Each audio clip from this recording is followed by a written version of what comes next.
Okay, so my name is Lorelai, and I'm going to be reading a book. This is my first video so far, and it's going to be called Some Girls Do, and this is what it's about. This is what it says on the back.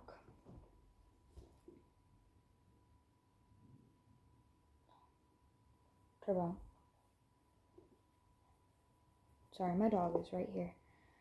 Morgan, an elite track athlete, is forced to transfer late in her senior year after it turns out being gay is against her private Catholic school's code of conduct. Ruby loves nothing more than tinkering with her baby blue 1970 Ford Torino, but most weekends she's stuck living out her dreams of her mother, a former beauty queen, by competing in local pageants. Morgan and Ruby are drawn to each other, and when they're together, Ruby begins to envision a future for herself she never thought possible. But while Morgan, out and proud and determined to have a fresh start, doesn't want to keep their budding relationship a secret, Ruby has never told anyone about the feeling she's denied herself for so long. With each girl at a different point on her own journey, can they go the distance together? I don't know what's up with me today. Reading is hard for me today, apparently. Don't you do it. There's nothing out there. You don't need to bark. So I think that this book goes in between both of the girls' views for some context. So yeah. Chapter 1, Ruby. There's an art to the extraction. First, I take Tyler's arm heavy across my stomach and slide my fingers beneath. I lift it slightly and move centimeter by centimeter to the right side of the bed. And when I'm mostly free, I grab one of his pillows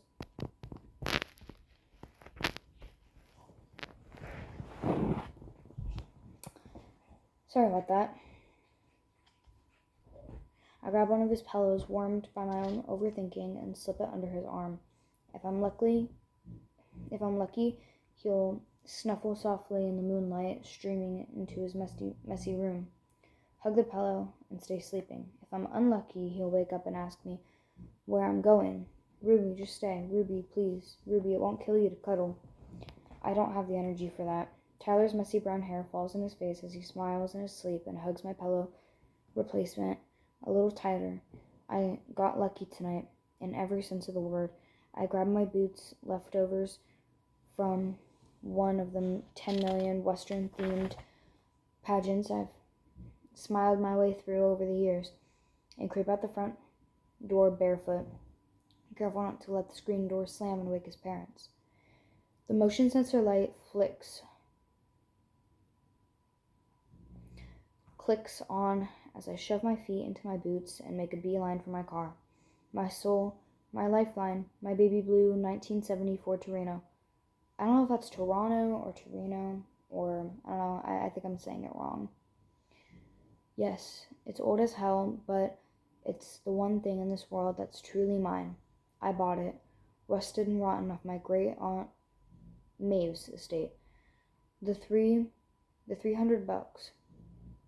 for $300. I painstakingly put it together, scavenging pieces from junkyards and flea markets. I restored it to its current state of splendor. I did that. Okay, so maybe I had a little help from Billy Jackson, the town's least crooked mechanic, but still. I climb inside and shift it to neutral, taking off the emergency brake and letting the car coast backward down Tyler's long hill of a driveway and into the street, where I finally flick the ignition. It rumbles to life, the sound closer to a growl than a purr. I resist the urge to rev the engine, God I love the sound, and point my car toward home, feeling loose and boneless, relaxed and happy, content in the way one only can during that tiny glint of freedom between chores and obligations. Not that Tyler's an obligation, or a chore for that matter. He's nice enough. Our time together, fun and consensual. In another universe, we'd probably be dating, but we live in this one. In this universe, I love exactly two things: sleep and my car. Tyler is a great stress reliever, an itch to scratch, a good time had by all, nothing else. We have an arrangement, a friends with benefits sort of thing, no strings. If he called me tomorrow and said he wanted to ask a girl out, I'd say go for it as long as it isn't me, and I'd mean it. I hope he'd say the same, which is why I'm driving home from his house, 2 hours after getting a text that simply said, "Big game tomorrow. You around? Be still my heart." But then, a couple weeks ago, I texted him, pageant in the AM, come distract me, and he was crawling through my window within minutes. See, it's not an all the time thing. It's an as needed thing. Some people get high. Tyler and I get 20 minutes of consensual, safe adult things.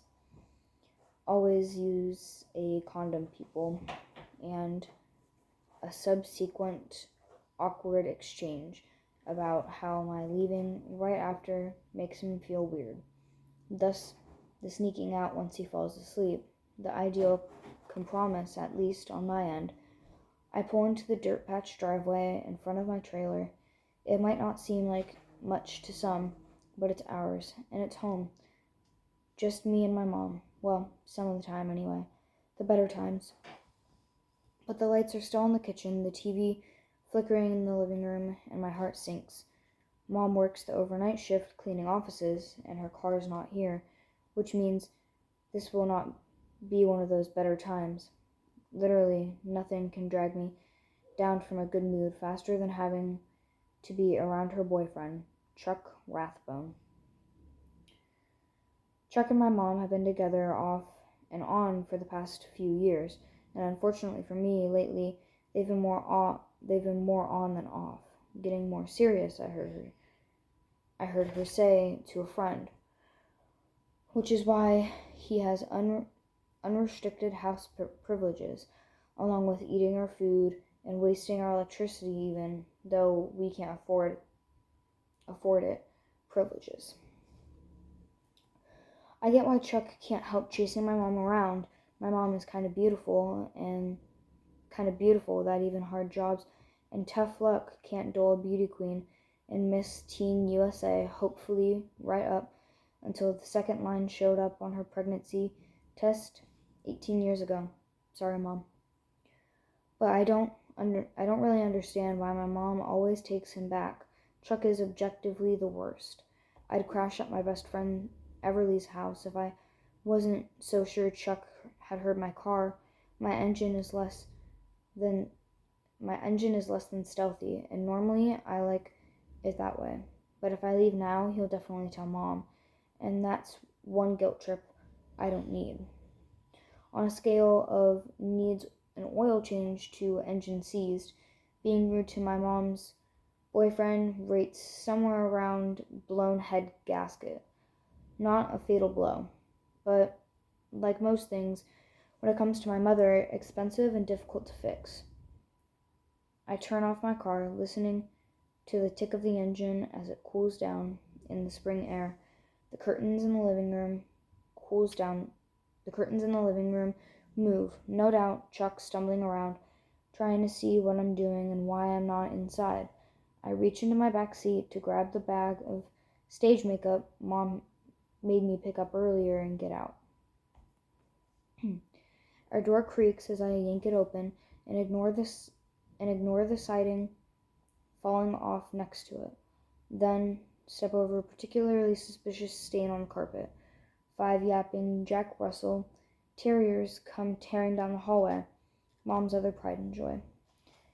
Please, God, do not let them in my room.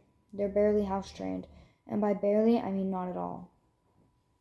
Shut those mutts up, Chuck yells from the kitchen as he pulls open the fridge, as I have any control over them.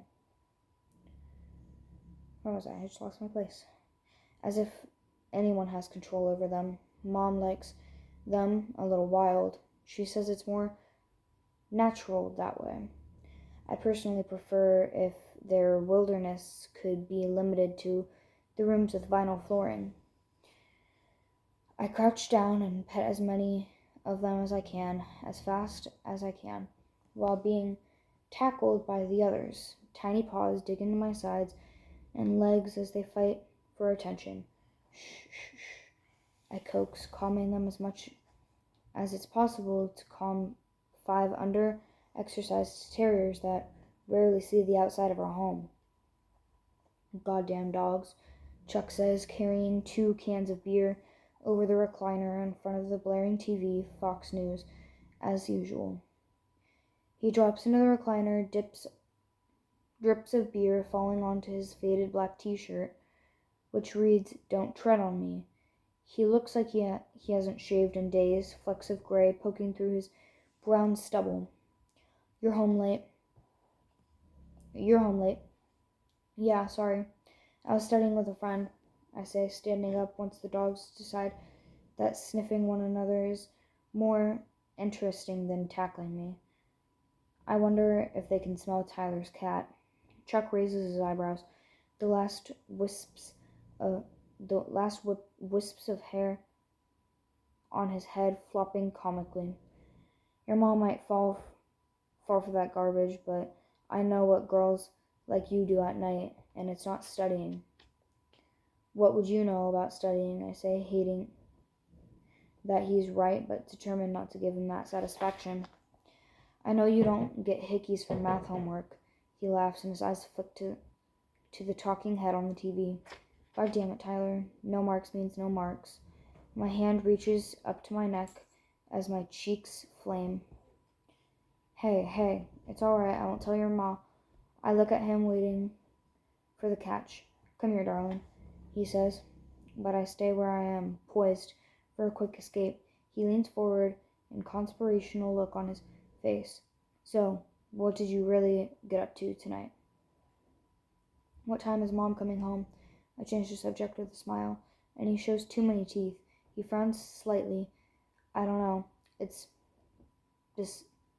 slow this week, she said. That they lost another client. So another time then? I ask, and he looks back to the TV. I'm gonna head to bed. Night. You sure you don't want one? He asks, gesturing toward the beer can beside his on the tray. And did he think I'd get wasted and spend the night watching conservative shitheads spout lies on cable TV with him? No thanks. It's a school night. Does that really matter to you? On the TV behind the host blabs on and on. I stare at the wall, taking a deep breath. I won't take the bait. This shit'll rot your brain, Chuck, I say, grabbing the remote and flicking it off, because I will not be intimidated in my own home.